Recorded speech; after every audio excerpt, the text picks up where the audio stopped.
Hey, welcome to the show, Leading and Growing Your Real Estate Business. This is Coach James Short, aka Shorty. And this is a show for those within the real estate industry wanting to lead and grow their real estate business. It's a series of interviews that we conduct for those within the industry. So we're finding out what those leaders are within the industry, what makes them tick, what's their story, what are their strategies, and how to become the leaders and the growers within the industry. But also, it's an interview series with those outside of the industry. I'm always a big believer of looking at a whole different part of the pie rather than just focusing on one part of the pie. Because what it does, it allows you to have a different perspective, allows you to get snippets or golden nuggets from those outside of the industry that can look in the industry and go, there's a different perspective.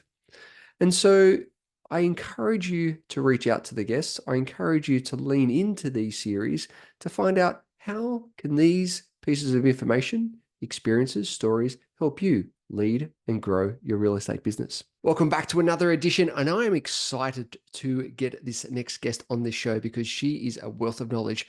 We're going to have so much fun. There's so many different rabbit holes that we can go down. Hermione Gardiner, business and mindset coach, founder of Sidekick Coaching. She is the business and mindset coach for property management businesses who want to build their businesses without burning out. So needed, so needed. Across her 20-year career, she spent many years both managing properties and working with agencies. And no matter what she does, she's always looking for new ways to make things better, faster, smarter, and easier. Her business Sidekick was born from a desire to truly give focus and support to property managers, to help them feel less alone and to alleviate the stress and overwhelm that the job and life definitely can bring. Her real and grounded approach carries across all of her services, which include business and mindset coaching, training, and consulting. As a busy mum, she knows too well the juggle that we all face, and she will guide you through both practical skills and mindset shifts to create lasting change in your work, business, and life. Let's get her on to the show. Thank you, Hermione. Lovely to get you on. Oh, sounds that's a pretty good intro. Thanks. I sound all right. It's like, who is this person? Can This you is can you me. just read that to me every morning when I wake up and just remind me that everything's okay? Your morning affirmations. I love it. I love it. So let's go back to the beginnings. What firstly got you into the real estate industry? Um, I was 18, 19, and I didn't know what I wanted to be when I grew up, and I worked at a Blockbuster Video and just just was cruising. And my mum was selling our house at the time, and I just literally got into going and looking at other people's houses, which sounds really creepy. But yeah, it just fell into it, like most people in property management tend to do, and just found myself kind of working junior all the way up through property management. So I just fell into it. Yeah, I love it. I love it. And then making that transition from like working within the industry to working those within the industry and moving into the coaching. What was that aha moment for you? What was that pivotal point? Go, you know what? There's so much experience and knowledge that I can give back. What was that period for you? I was lucky enough to, like, one of my jobs was to work in a training consultancy. So I kind of I was a bit tired and burnt out of working in property management, as a lot of people are, and I was lucky enough to get a job working with a leading industry trainer and consultant. So kind of learning everything behind the scenes, and I just really loved kind of going in and helping people with it, like kind of taking what I knew and then helping them kind of have the aha moments to kind of go, oh my gosh, there is an easier way to do it, as opposed to just sitting in struggle street, which I did for many, many years as a property manager. So, yeah, again, sort of fell into it. It was just one of those, lucky chances that I was able to do. And then through going out and doing some other things in my career, I just had people saying, hey, you're really good at this. Can you, come and help us? I started my own business eventually. Love it. So good. So cool. Now let's talk about burnout and overwhelm. It is rife, right, through the industry, particularly in property Yeah. management. Why What does it get to there? What's going on for, let's go property managers. What's going on for property managers to get to that burnout and overwhelm stage? Oh, I don't think we have enough time for I this conversation. know. There's so many things. I think the first thing is that property management it was always kind of like a side project for real estate for a very long time. It was sort of, oh, people want us to look after their property. And so it became this arm of the business that never really had a lot of strategy and thought around it. And then over the years, like obviously more and more people have seen the value of having a property management arm of the business and having a rent roll in place. And there's definitely some businesses who have, they put systems and process and focus and support around it. But I think there's definitely a big proportion of the industry where they maybe don't have that support, or the business owner isn't quite minded around how we can actually build that into a business, not just a side project. And then I think the other really challenging thing is like for property management, we're in this space where the demands and expectations of not just our clients, but the world in general, really, like have just really, really increased. And despite the industry now having a lot of tech and tools in place, I don't think we don't have the skills, knowledge, and tools really to be able to support the clients in the demands that they have, and also combat the poor perception of the industry that the clients have. I'm finding a lot of my in a lot of my trainings, right? Everyone's like, oh my gosh, yeah, expectations are higher than ever. And I kind of point out, it's like, yeah, but that's because like, no, whether you do a good job or not, they're going out and seeing stuff on TikTok and the news about real estate and dealing with renting properties and stuff. And so they're coming to us already with like a filter of how they're seeing us as property managers. And that's really challenging because we've got done a lot of work to do to build relationship and trust to be able to make our lives easier. So I really think that's contributed to a lot of the burnout that even businesses that have a focus on it are experiencing. Yeah, so true, right? And I think, as you said, like everything is getting quicker and so forth. And I love that, the concept around that, having that filter, because let's go a little bit more around explaining that, and then how people can actually maybe reframe or look at it Mm. as a different perspective. I think in the trainings I'm teaching at the moment, it really is actually understanding that for our owners who it's interesting, right? Because in property management we've got owners and tenants, and there's sometimes a bit of debate around whether the tenants are customers as well. And I do believe they are. I think that the landlords are our clients and the tenants are our customers. And I think that owners are really struggling with the changes in the market and the interest rates and everything, right? So they've got these really high expectations and pressures that they're facing that we're handling. But yeah, the tenants, like the increased cost of living and rent and stuff. So I think the first thing I teach is helping the property managers understand the position that most of our clients and customers are in, that our investors aren't just loaded running around playing Monopoly, like a lot are really struggling. And the tenants are struggling too. So I think first practicing empathy and remembering that when they're coming at us with frustration or second guessing us or whatever it is, it's 9 times out of 10 not about us and not Mm. taking it personally. It's actually around them and their experience. And that's why they're reacting in a certain way. So I actually teach that empathy piece and then teach the property managers how to manage their own resilience and energy and capacity so that they aren't also then reacting and butting heads, that they're actually then able to approach it in a calm problem solving manner, if that makes sense. Total sense. And I love that. I love that language piece, because you've got it's almost that managing of those expectations, but then they're not getting hooked into the energy and the drama of it all, where you can sort of Mm. be removed, but also navigate that conversations to achieve that specific outcome that needs to achieve. Have you seen like over the years?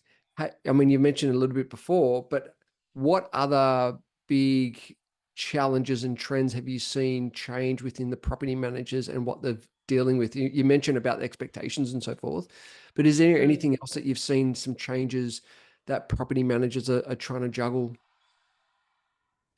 Hey guys, just a little side note here. How's it going? Are you on track this year? I know that sometimes this part of the year we can feel like we're in a bit of a grind, a bit of in the trenches. Are you on track from the original plans that you set out for the rest of this year? What I've realized is that between with this time of year, we get so distracted and we've got trying to chase so many shiny balls and go down so many rabbit holes. And that's why I created a program called the 90. It's a framework that actually allows you to achieve more in 90 days than ever before. Some of the feedback that we've got from some of the people that have used the process, the 90, is that they've achieved more in 90 days than the whole previous year.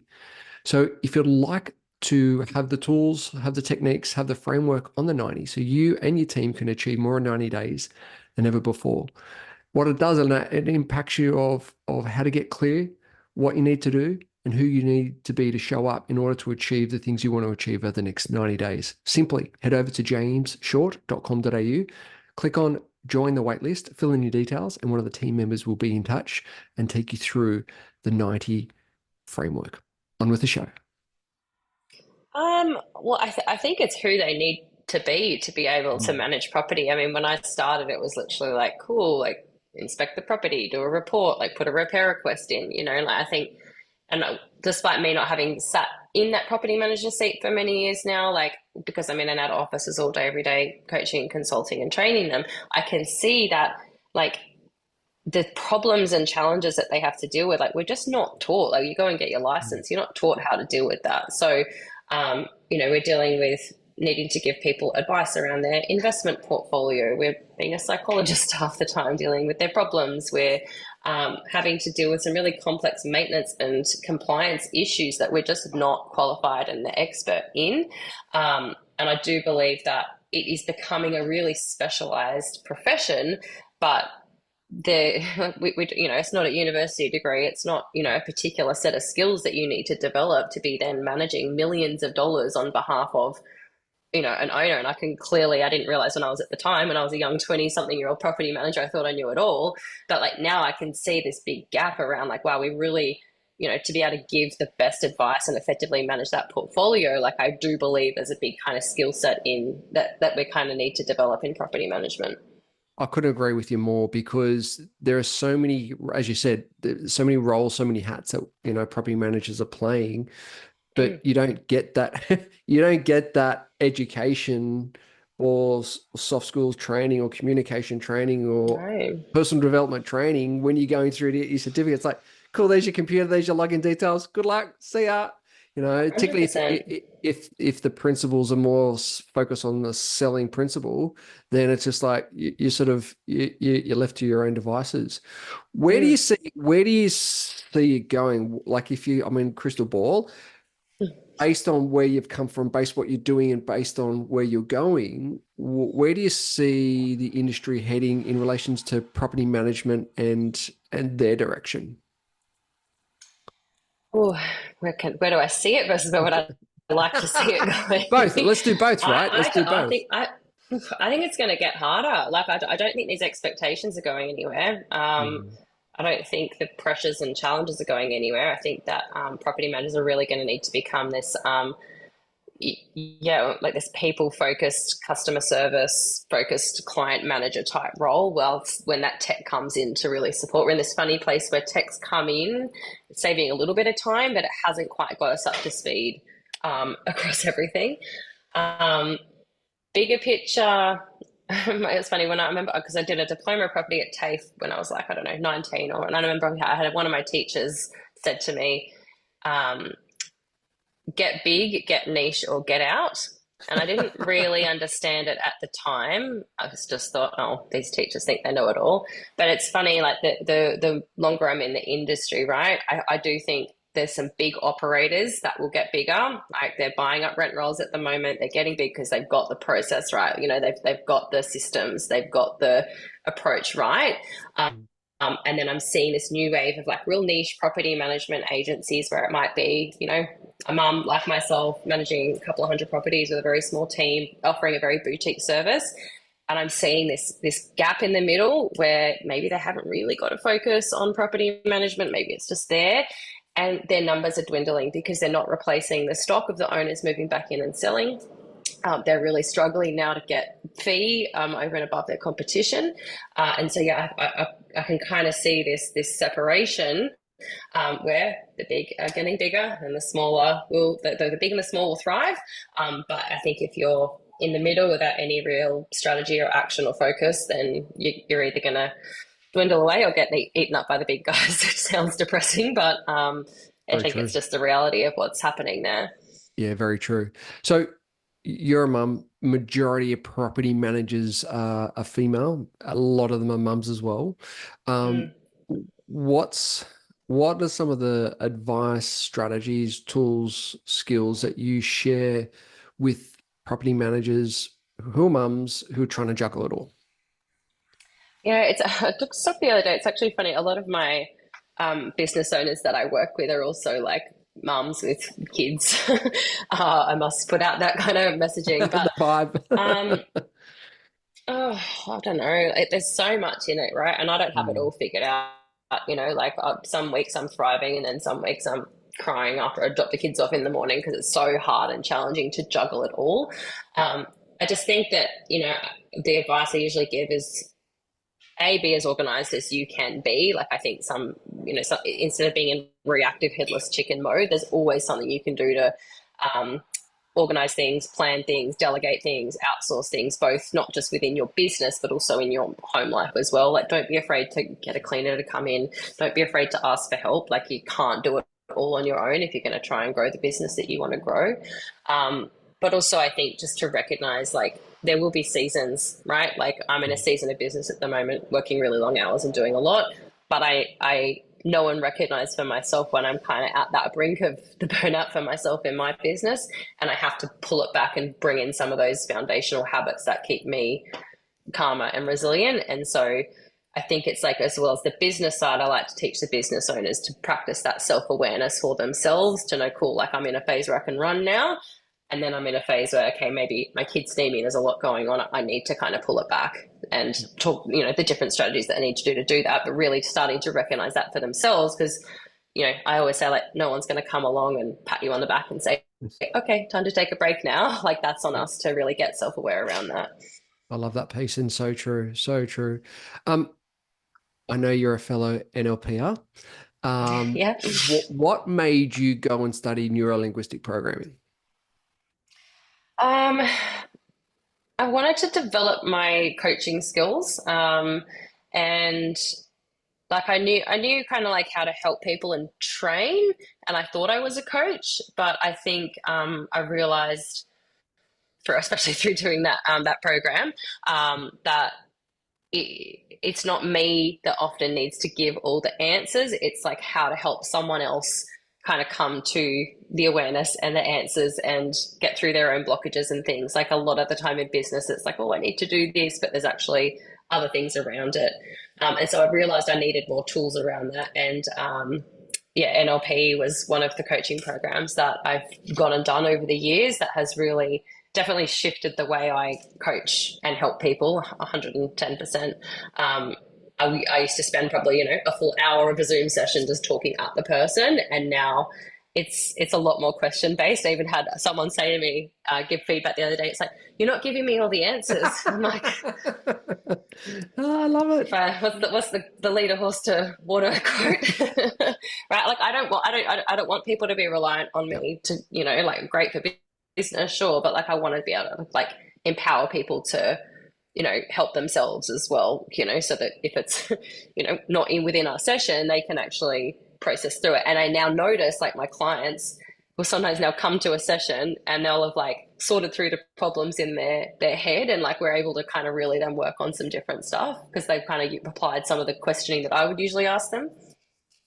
Perfect. Right. Because I love that the question will the questions are so powerful because it allows people then have that self-reflection because like very Mm, similar when you ask those questions they then own those answers rather than us as coaches telling it's like but by asking it's you can mm, go so deep and you can get so insightful and I think that ties into the answer that before around having that self-awareness because I think mm. as you mentioned before having that self-awareness then can realize where you may be redlining and where you might need to pull back on certain different areas.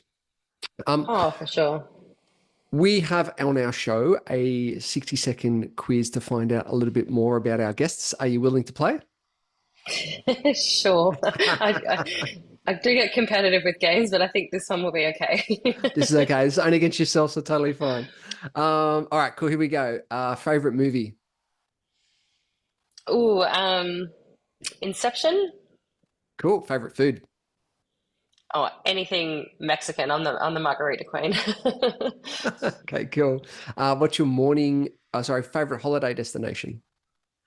Oh, holiday destination. I've actually only recently just been to Bali for the first time and absolutely loved that. But I think the best place I've ever been and lived there for 6 months was Canada. I loved it. It was beautiful.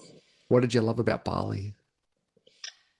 I don't know, just the vibes being on holiday. It's just holiday mode. So true. So true. What's your morning routine? Oh, I'll be honest, at the moment, it's not where I want it to be. At the moment, I have kids coming into my bed at 5 o'clock in the morning. I'm juggling the school run. It's a bit of a hot mess until I get to my desk. But when I get to my desk, then it's sit down. I plan out my day with my coffee, and I do that before starting anything, which I find really helps. What about your evening routine? Um, Again, madhouse to get the kids down. And look, I'll be transparent. At the moment, I'm actually working well into the evenings because I'm in one of those seasons we were talking about. In an ideal world, it would be, screens off, reading, candle on, or watching a show before bed. But yeah, it's just a season at the moment where it's 100% full of work. Totally, totally. And do you have a most embarrassing moment? Oh gosh. Um, just one recently, I accidentally sent a full unedited recording through to a client where I swore in the middle, like that. It was the take in the middle. And she wrote back to me and like she was about to send that to the whole entire network I was about to speak in front of. And luckily she watched the thing before because I was cursing and going like cursing at the recording software for not doing it the way I wanted to do it. Love it. If you could choose five inspirational people to have dinner with, they could be dead or alive, who would they be? Hmm. Um, I don't know. Might sound cheesy. What about Beyonce, Oprah? Oh, I'd really love to sit down with Gary Vee. I think he'd be like awesome to just like unpack with. And then I don't know, maybe my nan and my dad, like they've passed away. I'd love to just have one more sit down dinner with them and ask them all the questions now that they're gone that you didn't get to ask. Oh, beautiful, beautiful. If you were prime minister for the day, what's one thing that you would change? God, I'm not a big politics person. I don't know, remove the need to have a prime minister and politics and just find a different way to do it. Nice, nice. And what's your best piece of advice? Create your own definition of success. Ooh, I like that. Drop the mic there. Love it. Mhm. Okay, cool. So how can the audience find out more, follow your journey, reach out? What's the best way? I'm probably most active on Instagram. I'm on there on my stories and stuff every day. So just at Hermione Gardiner. But if Facebook's your jam, again, I'm over there as well. And then, yeah, sidekick.net.au is where it's all happening. Fantastic. Guys, go and check it out, sidekick.net.au. Hermione, thank you so much for jumping on. Really appreciate your time, energy, and expertise and what you're doing with the industry, for the industry, and the beautiful souls within it. So thank you once again. Thank you for having me.